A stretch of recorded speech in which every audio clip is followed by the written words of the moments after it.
Hi guys, welcome to Adventure Classes. I am Dr. Arun Kumar.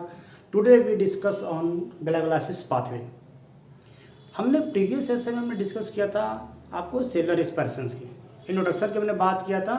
Introduction में हमने आपको बताया था कि दो तरह के रिस्पायरेशंस होते हैं, aerobic respiration and anaerobic respiration. ठीक है, एरोबिक रिस्पायरेशन की हमने अगर बात किया था तो उसमें क्या था, अगर ऑक्सीजन के प्रेजेंस में रिस्पायरेशन हो रहा, ब्रेक डाउन हो रहा है बायोमोलिक्यूल्स का, तो उसमें क्या बनेंगे एरोबिक रिस्पायरेशन।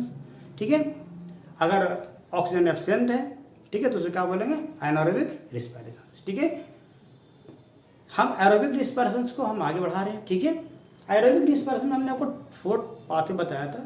ठीक है, ग्लाइकोलाइसिस बताया था, लिंक रिएक्शन बात किया था हमने। ठीक है, क्रेब्स साइकिल से हमने बात किया था और एटीएस की बात किया था, यानी इलेक्ट्रॉन ट्रांसपोर्ट सिस्टम। ठीक है, उसमें क्या हम फर्स्ट बात कर रहे हैं किसका, ग्लाइकोलाइसिस की बात कर रहे हैं। ठीक है, जो ग्लाइकोलाइसिस होता है ये क्या कॉमन पाथवे होते हैं, यानी माइक्रो ऑर्गेनिज्म में भी वही होंगे और आपको हायर ऑर्गेनिज्म में भी क्या है ग्लाइकोलाइसिस होंगे। ठीक है ना, ये कॉमन पाथवे है। ठीक, पहला। दूसरा कंडीशन क्या होता है कि ये 10 स्टेप प्रोसेस है। ठीक है, 10 स्टेप प्रोसेस में ये आपको पूरा ग्लाइकोलाइसिस कवर होता है। ठीक, इसके बाद क्या है कि अगर हम इसके साइट की हम बात करें तो साइट क्या होता है ग्लाइकोलाइसिस का, वो क्या होता है साइटोप्लाज्म। ठीक है, जितने भी मिनरल्स एंजाइम्स ये वो यूटिलाइज करेंगे मेटाबॉलिज्म में साइटोप्लाज्म में, ठीक है ना, वो सारे कहाँ मिलेंगे ग्लाइकोलाइसिस के लिए, साइटोप्लाज्म मिलेंगे। और साइटोप्लाज्म हो रहा है इसलिए इसे क्या बोलते हैं कॉमन पाथवे। क्यों? क्योंकि अगर हम बैक्टीरिया की बात करें, प्रोकैरियोट्स की बात करें, तो वहाँ पे क्या है न्यूक्लियस क्या है डेवलप नहीं है। ठीक है ना, तो वहाँ पे जो जेनेटिक मटेरियल्स हैं जो सारे क्या है साइटोप्लाज्म में है। ठीक है, सारे कंटेंट साइटोप्लाज्म में, इसलिए वहाँ पे क्या है साइटोप्लाज्म में क्या होगा, उसका जो मेटाबॉलिक प्रोसेस होगा वो साइटोप्लाज्म में होंगे। ठीक है, इसलिए क्या होता है अगर हम एनिमल की बात करें तो एनिमल में भी क्या होता है हायर ऑर्गेनिज्म में ये भी साइटोप्लाज्म होंगे, इसलिए कॉमन पाथवे है। ठीक है, हम स्टार्ट कर रहे हैं। ठीक है, ग्लाइकोलाइसिस पाथवे की। ग्लाइकोलाइसिस पाथवे की बात कर रहे हैं तो हम ब्रेक डाउन कैसे करें, हम कार्बोहाइड्रेट की बात कर रहे हैं। ठीक है, कार्बोहाइड्रेट की हम बात करते हैं तो जो ग्लाइकोलाइसिस है इसमें क्या है, जैसे ग्लूकोज की बात करें तो ग्लूकोज 6 फॉस्फेट, ठीक है, 6 कार्बन मॉलिक्यूल्स कंपाउंड से ये क्या होता है with the help of hexokinase enzymes, hexokinase utilise करता है और इसमें क्या करता है कि एक एटीपी का कंजम्पशन करेगा और एक एटीपी कंज्यूम्स करने के बाद क्या बनाता है ग्लूकोज 6 फॉस्फेट। ठीक है, ग्लूकोज 6 फॉस्फेट में क्या होता है कि इसका आइसोमेराइजेशन होगा। ठीक है, आइसोमेराइजेशन होने के बाद क्या होता है इसमें एंजाइम आइसोमेरेज यूटिलाइज करता है और क्या बनाता है फ्रुक्टोज 6 फॉस्फेट। ठीक है, फ्रुक्टोज 6 फॉस्फेट फिर एक बार क्या करता है कि एटीपी की यूटिलाइजेशन करेगा। ठीक है, और एटीपी यूटिलाइज करने के बाद क्या बनाता है फ्रुक्टोज 1,6 बाइफॉस्फेट। ठीक है, फ्रुक्टोज 1,6 बाइफॉस्फेट जब बनाता है तो जो इसमें एंजाइम है कौन सा फॉस्फोफ्रुक्टोकाइनेज। ठीक है, फॉस्फोफ्रुक्टोकाइनेज को ही अपन क्या बोलते हैं पेस मेकर ऑफ ग्लाइकोलाइसिस या मेटाबॉलिक पाथवे। ये क्या है पेस मेकर।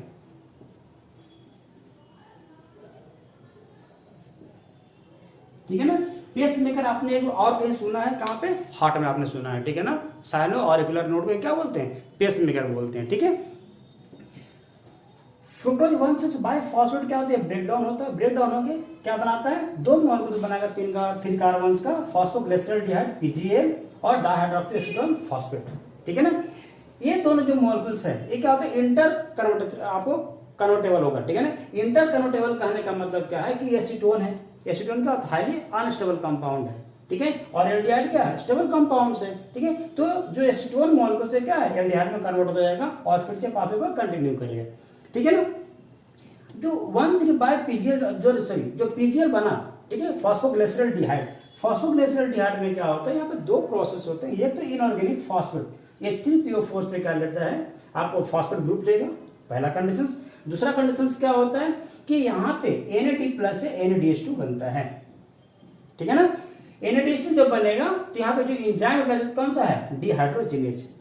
ठीक है ना, और ये जो NADH2 मॉलिक्यूल्स बना ये क्या होता है कि माइटोकॉन्ड्रियम जाएगा कहाँ हायर ऑर्गेनिज्म में, माइटोकॉन्ड्रियम जाएगा और माइटोकॉन्ड्रियम जब जाएगा तो क्या एटीपी का सिंथेसिस करेगा। ठीक है, बैक्टीरिया में माइटोकॉन्ड्रिया होता नहीं है इसलिए माइटोकॉन्ड्रिया वहां पे नहीं है तो क्या है ये एटीपी प्रोड्यूस नहीं करेगा।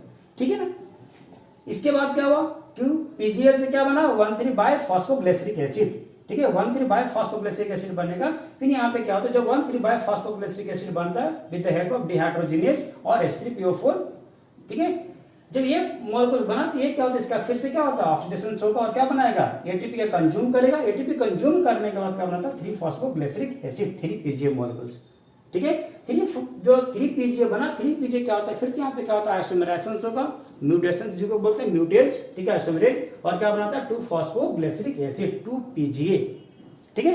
2 PGA मॉलिक्यूल्स में क्या होता है, यहाँ से एक वाटर मॉलिक्यूल से रिमूव होता है, डिहाइड्रेशन होगा, डिहाइड्रेज एंजाइम्स होगा, इसको बोलते हैं क्या, इनोलेज भी बोलते हैं, ठीक है। और क्या बनाता है, फॉस्फोइनोल पायरुवेट पीईपी, ठीक है। पीईपी जब बनाएगा तो पीईपी में क्या होता है, फिर से काइनेसिस होता है, और काइनेसिस का होने के बाद कहता है कि एक एटीपी फिर से कंज्यूम करे, आपको फॉर्मेशन करेगा यहाँ पे, और एक एटीपी फॉर्मेशन करके क्या बनेगा, पायरुविक एसिड, ठीक है।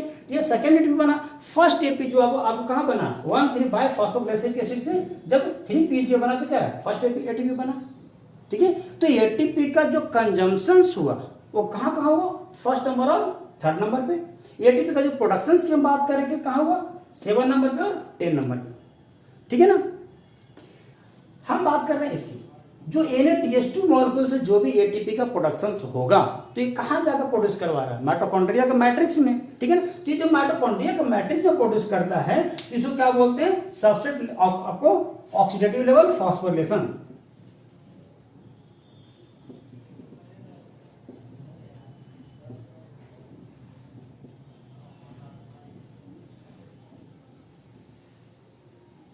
ठीक है। क्यों, क्योंकि कहाँ जा रहा है, माइटोकॉन्ड्रिया का मैट्रिक्स में जा रहा है, वहां पे क्या होता है, ऑक्सीजन का प्रेजेंस होता है, ठीक है ना, ऑक्सीजन वहां पे होता है, ठीक है। लेकिन जब डायरेक्ट एटीपी का फॉर्मेशन होता है तो इसे क्या बोलते हैं, सबस्ट्रेट लेवल फॉस्फोरिलेशन, ठीक है।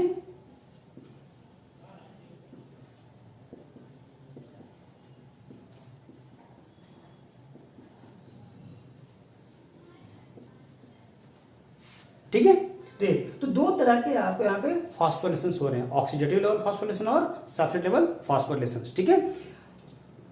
अगर हम एटीपी की हम बात करें कंप्लीट कि कितना एटीपी कंज्यूम हुआ, कितना एटीपी का फॉर्मेशन हुआ, ठीक है। तो अब देखो 1 नंबर और 3rd नंबर की हम बात कर रहे हैं, तो 1 नंबर और 3rd नंबर में क्या है, एटीपी क्या कंज्यूम किया, तो 2 एटीपी क्या है, कंज्यूम किया, ठीक है ना, पहला। दूसरा कंडीशन की हम बात करें कि कितना एटीपी फॉर्म हुआ डायरेक्ट में, 7 नंबर पोजीशन पे 1 एटीपी, और 10 नंबर पोजीशन पे क्या है 1 एटीपी, तो 2 एटीपी। लेकिन ये जो पाथवे है जो फॉस्फोग्लिसरॉल डिहाइड पीजीएल से चलेगा, ये क्या फिर से ये भी कन्वर्ट होगा पीजीएल में, और यहाँ पे क्या 2 मॉलिक्यूल्स चलेंगे, ठीक है ना। तो यहाँ पे जब 2 मॉलिक्यूल्स चलेंगे तो 2x हो जाएंगे, ये भी क्या हो जाएगा 2x, ये भी 2 हो जाएगा, 2x 2x,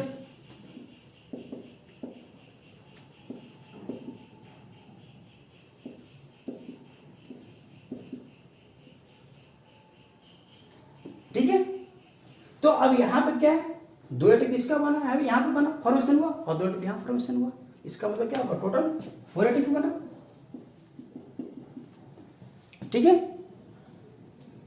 हम NADH2 की बात करें तो NADH2 में क्या होता है कि 1 NADH2 मॉलिक्यूल्स, 1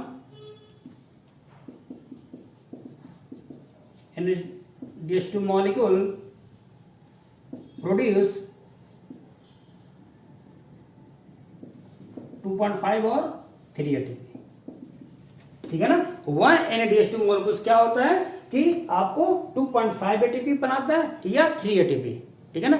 2.5 कहने का मतलब क्या, आप अगर हायर क्लासेस की हम बात करें BSc MSc PhD में तो क्या आप 2.5 याद रखिए, ठीक है ना।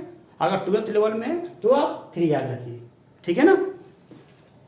ये हम बात करें यहाँ पे कितना होगा, 6 एटीपी हो जाएगा, टोटल एटीपी कितना हो गया 10 एटीपी, ठीक है ना। 2 एटीपी क्या कंज्यूम हुआ, तब 2 एटीपी आप माइनस करेंगे तो कितना हो जाएगा नेट 8 एटीपी,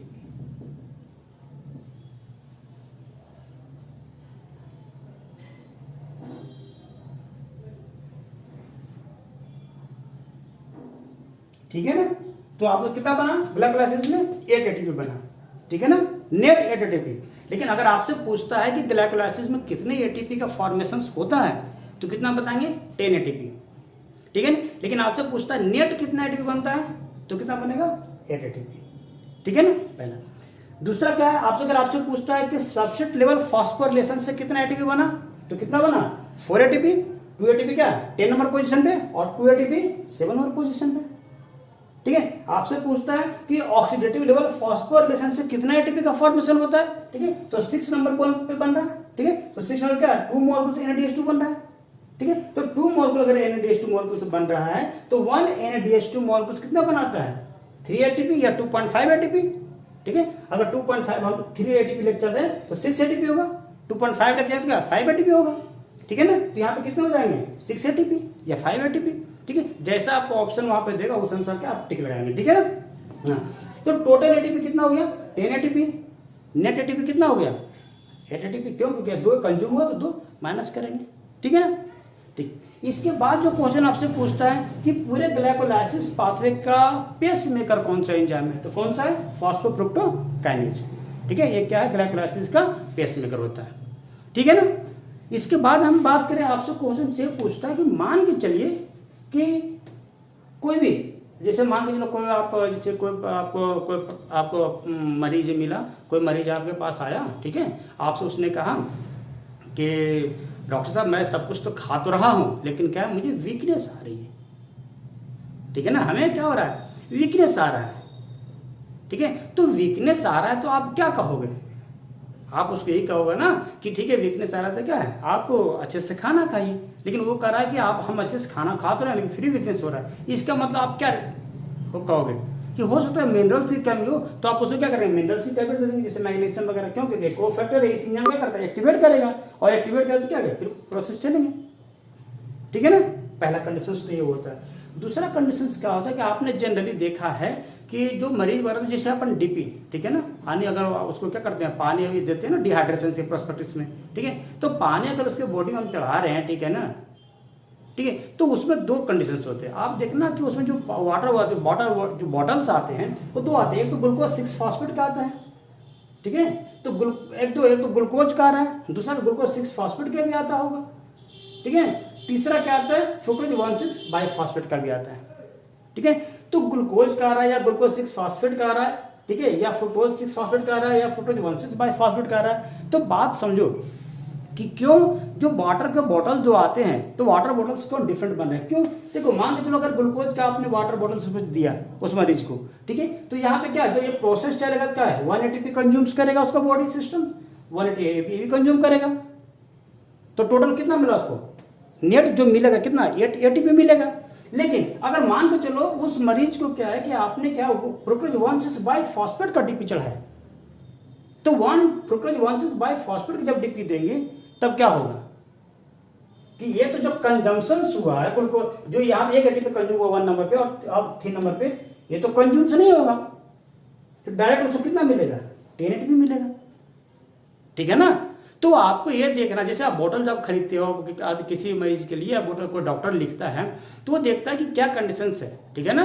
तो लेकिन जब आप भी अगर मार्केट से खरीदें, ठीक है, वाटर बॉटल्स मरीज के लिए, ठीक है, तो कौन सा खरीदें फ्रुक्टोज 1,6 बाइफॉस्फेट, क्यों क्योंकि इससे उस मरीज को क्या है 10 ATP मिल रहा है, ठीक है, और ग्लूकोज से कितने मिल रहे हैं 8 ATP मिलेगा, ठीक है। तो ये आपको ध्यान रखना है कि आपको मतलब कौन सा बॉटल्स खरीदनी है, ठीक है, कौन सा बॉटल आपको मरीज को देने होते हैं, ठीक है ना। इसके बाद हम बात करेंगे क्या, इसके बाद क्या है लिंक रिएक्शन से, ठीक है ना। तो हम लिंक रिएक्शन की हम बात करेंगे, ठीक है, वो भी नेक्स्ट वीडियो में, ठीक है। Thank you.